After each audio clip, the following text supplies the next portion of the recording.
Guys welcome back. दोस्तों पिछले video में हमने बात की थी डब्ल्यू के बारे में, वाटर बाउंड मैकेडम के बारे में। एक सिमिलर चीज़ और आती है जिसको भी बेस में हम यूज़ करते हैं, दैट इज़ उसको बोलते हैं वेट मिक्स मैकेडम। ठीक है, तो अब दोनों में डिफरेंस क्या है पहले तो ये समझो और फिर इसको हम डिटेल में पढ़ते हैं।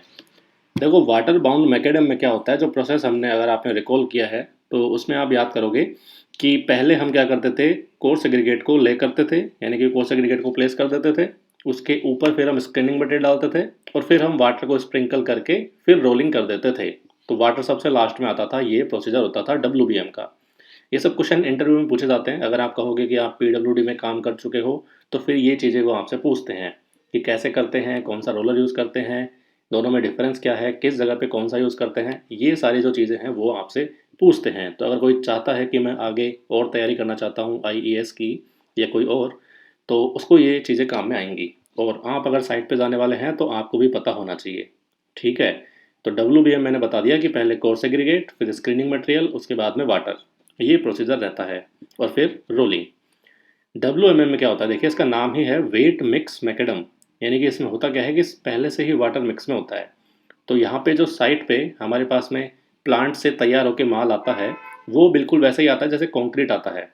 तो कंक्रीट भी एक पेस्ट की फॉर्म में होता है और यहाँ पे जो मिक्स आएगा वो भी आपका पेस्ट की फॉर्म में होगा। इसमें होगा क्या कि जो कोर्स एग्रीगेट है और जो स्क्रीनिंग मटेरियल है वो ऑलरेडी वाटर में मिला हुआ होगा जब प्लांट से आपके पास में आएगा। वो किस में आएगा, वो मिक्सचर में आएगा। ठीक है, तो अब इसको हम थोड़ा सा डिटेल में पढ़ते हैं। तो मोटा मोटा आपको समझ आएगा कि दोनों में डिफरेंस क्या है। वेट मिक्स मैकेडम में पानी पहले से ही मिक्स होता है, यानी कि साइड पे डालने से पहले से ही पानी मिक्स होगा। और डब्ल्यू में क्या होगा कि पानी को आप बाद में स्प्रिंकल करते हैं, पहले एग्रीगेट को बिछाते हैं, उसके बाद स्क्रीनिंग को डालते हैं, फिर पानी आता है। ठीक है, तो ये मोटा मोटा डिफरेंस है एक। अब इसमें होता क्या है, तो इसमें वही सेम चीज़ें हैं कि क्रस्ट एग्रीगेट हो सकते हैं, ग्रेनुलर मटेरियल हो सकता है, जो भी एग्रीगेट ही आता है, और प्री मिक्स्ड विद वाटर। देखो यहाँ पे लिखा हुआ है कि प्री मिक्स्ड विद वाटर। ठीक है, तो ये बेसिकली इसमें पहले से ही पानी जो है वो मिक्स होता है। अब एग्रीगेट सेम है, स्क्रीनिंग सेम है, उसके अलावा वाटर सेम है, बस तरीके थोड़ा सा अलग हो गया कि पानी मिक्स होके पेस्ट में आ रहा है वो। ठीक है, अब बात करते हैं कि कॉम्पेक्शन जब इसका करेंगे तो यहाँ पे क्या हो रहा है कि एक लेयर जो है वो 75 से कम की नहीं होनी चाहिए और 100 से ज़्यादा की कॉम्पैक्टेड लेयर नहीं आनी चाहिए। यानी कि कॉम्पैक्शन किसी लेयर का आपने किया है, उसके बाद उसकी थिकनेस 100 से ज़्यादा नहीं होनी चाहिए। कब, अगर आप स्मूथ व्हील रोलर से उसकी कॉम्पैक्शन को कर रहे हैं तो। अगर आप वाइब्रेटरी रोलर यूज़ कर रहे हैं, ठीक है, वाइब्रेटरी रोलर यूज़ कर रहे हैं तो 200 तक उसकी कॉम्पैक्टेड थिकनेस आनी चाहिए। क्योंकि 200 ज़्यादा होती है थिकनेस, तो वहाँ पे फिर आपको वाइब्रेटरी रोलर यूज़ करना पड़ेगा, क्योंकि स्मूथ व्हील रोलर से उतना अच्छा कॉम्पैक्शन नहीं हो पाता। ठीक है, अगर स्मूथ व्हील रोलर यूज़ कर रहे हो 8 से 10 टन का, तो वो आपको मिनिमम 75 और कॉम्पैक्टेड थिकनेस 100 आनी चाहिए। ये सारे डेटा आपको आगे काम आते हैं अगर आप कहीं इंटरव्यू देते हो तो। और साइट पे भी आपको चीज़ें पता होनी चाहिए कि तभी आप कह पाओगे लेबर को कि ये सही चल रहा है काम या गलत चल रहा है। ठीक है, हालांकि ये पढ़ने में किसी का इंटरेस्ट होता नहीं है और लोगों को ज्ञान की बातें ज़्यादा समझ आती है। चलिए, तो ये आपका मोटा मोटा हो गया है। उसके बाद में आ जाओ मटेरियल पे कि फिजिकल रिक्वायरमेंट क्या है। तो कोर्स ग्रेड मैंने आपको बता दिया, जो पिछले हमने देखा था डब्ल्यू में वही सेम सेम यहाँ पे भी चलेगा, इसमें कोई फ़र्क नहीं है।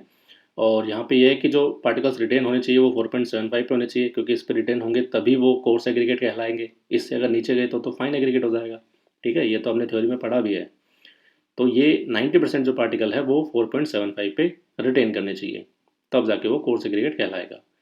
इसके बाद में ये कुछ वैल्यूज़ थी जो सेम है यहाँ पे भी। एवरेजन वैल्यू जो थी वो 40% थी मैक्सिमम, इम्पैक्ट वैल्यू 30% थी, और फ्लैकनेस इनोगेशन कोर्स ग्रेड के लिए बात कर रहा हूँ मैं ये, तो ये 35% थी, जो कि सेम थी डब्ल्यू में भी। ठीक है, तो इसमें दोनों में कोई डिफरेंस नहीं है। अब यहाँ पे आ जाओ ग्रेडिंग में। तो जो ग्रेडिंग है वो यहाँ पे काम आ रही कौन सी, 53 वाली। एक तो थी 63 जो डब्ल्यू में आपने पढ़ा होगा, दो ग्रेडिंग थी, 63 और 53। 53 वाली यहाँ पे काम आ रही है। उसका ग्रेडेशन आपको दिया हुआ है, देखिए कि सारे पार्टिकल्स जो हैं वो 53 से छोटे होने चाहिए, क्योंकि सारे पार्टिकल जो है वो पास कर गए। ठीक है, लिखा है यहाँ पे percentage by weight passing ISC, यानी कि 100% पार्टिकल जो है वो पास कर जाएंगे 53 से।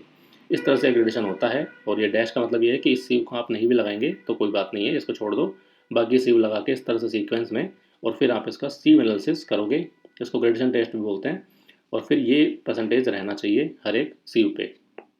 ठीक है, तो पासिंग को आप वेट कर लेंगे, उसका परसेंटेज निकाल लेंगे। ये हो गया मोटा मोटा। आपकी पी आई वैल्यू हमेशा 6 से कम ही रहनी चाहिए, ज़्यादातर मटेरियल में यही होगा आपका, तो इसमें कोई चेंज नहीं है। और उसके बाद में बात करें कि अब देखो हो क्या रहा है कि जब आप इसको प्लेस करोगे तो ये आ कैसे रहा है, एक पेस्ट की फॉर्म में आ रहा है, पानी उसमें मिला हुआ है। तो अगर आपने इसको लेटरल कन्फाइनमेंट यानी कि साइड में कन्फाइन नहीं किया तो ये बह के निकल जाएगा साइड में। तो इसके लिए हम क्या करते हैं कि इसके लिए हम जो शोल्डर बनाते हैं साइड में, वो हम इसमें बनाते हैं।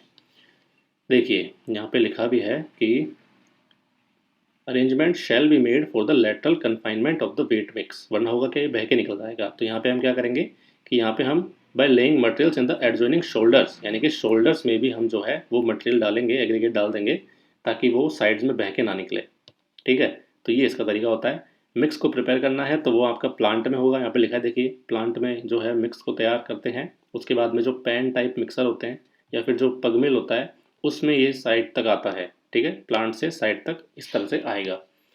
अब इसमें क्या देखना है आपको कि जो एग्रीगेट है आपके, वो fraction retained on the 22.4 mm sieve with material of the 4.75 mm to 22.4 mm size, यानी कि 4.75 से तो ज़्यादा होना चाहिए और इससे कम होना चाहिए। इस तरह से जो आपका मिक्सचर है वो ऑप्टिमम मिक्सचर बनाएंगे। और पानी की जो मात्रा है वो कितनी रहेगी, तो वो इतनी रहेगी कि आपका जो इवेपोरेशन लॉसेज होने वाले हैं वो भी बैलेंस हो जाए और ज़्यादा पानी भी ना रहे। इस तरह से एक बीच का जो अमाउंट है वो हमें लेना होता है कि पानी इतना रहे कि इवेपोरेशन लॉसेज को भी हैंडल कर पाए। यहाँ पे लिखा भी है देखिए, फॉर द इवेपोरेशन लॉसेज, कि इनको भी हैंडल कर पाए और ज़्यादा पानी भी ना रहे। ठीक है, कोई भी एग्रीगेट ड्राई नहीं होना चाहिए। जो वाटर मिक्स हुआ है वो पूरे एग्रीगेट्स में यूनिफॉर्मली मिक्स होना चाहिए। ऐसा नहीं कि कहीं पे सूखा है कहीं पे ज़्यादा गीला है, नहीं, यूनिफॉर्मली मिक्स होना चाहिए, तभी एक प्रॉपर मिक्स बन पाएगा। उसके बाद में इसको क्या करेंगे, उसके साइड में इसको स्प्रेड कर दिया जाएगा या फिर फैला दिया जाएगा। ठीक है, तो फैलाने के लिए आपके पास में लेबर होती है जो माल को खींच खींच के पूरे यूनिफॉर्मली फैला देती है। और उसके बाद में आपको जो भी वाइब्रेटर चलाना है या फिर रोलर चलाना है वो आप देख सकते हैं। उसके बाद में आता है कॉम्पैक्शन। तो यहाँ पे देखिए क्लियरली लिखा हुआ है कि if the thickness of single compacted layer does not exceed 100 mm, कि अगर आप 100 mm की जो कॉम्पैक्टेड थिकनेस है वो देते हैं तो आप स्मूथ व्हील रोलर को यूज़ कर सकते हैं 80 से 100 किलोन्यूटन वेट वाला या फिर 8 से 10 टन वेट वाला। लेकिन अगर आपकी कॉम्पैक्टेड सिंगल लेयर की थिकनेस 200 mm है तो फिर आपको वाइब्रेटरी रोलर यूज़ करना पड़ेगा। ठीक है, वेट इसका यही होता है, लेकिन ये रोलर होता है वाइब्रेटरी, जो वाइब्रेट भी करता है और आगे भी बढ़ता है। तो ये क्या है ना, ज़्यादा सेटल करता है। तो जब आप डामर करवाओगे सड़क पे, बीटी करवाओगे, तब भी आप इस रोलर को देख पाओगे। उस टाइम दो रोलर चलते हैं, एक आगे चलता है स्टैटिक, उसके पीछे पीछे दूसरा चलता है वाइब्रेटरी रोलर। तो पहले वाइब्रेटरी चलता है फिर स्टैटिक चलता है। ठीक है, तो इस तरह से चलता है। तो ये आपका मोटा मोटा जो था वो WMM की बात थी। इसमें इतना ही चीज़ें इंपॉर्टेंट है, अगर आप इतनी भी याद रखते हो तो भी काफ़ी है। राइट, तो ये आपका वीडियो था। Thank you so much for watching this video. Have a nice day.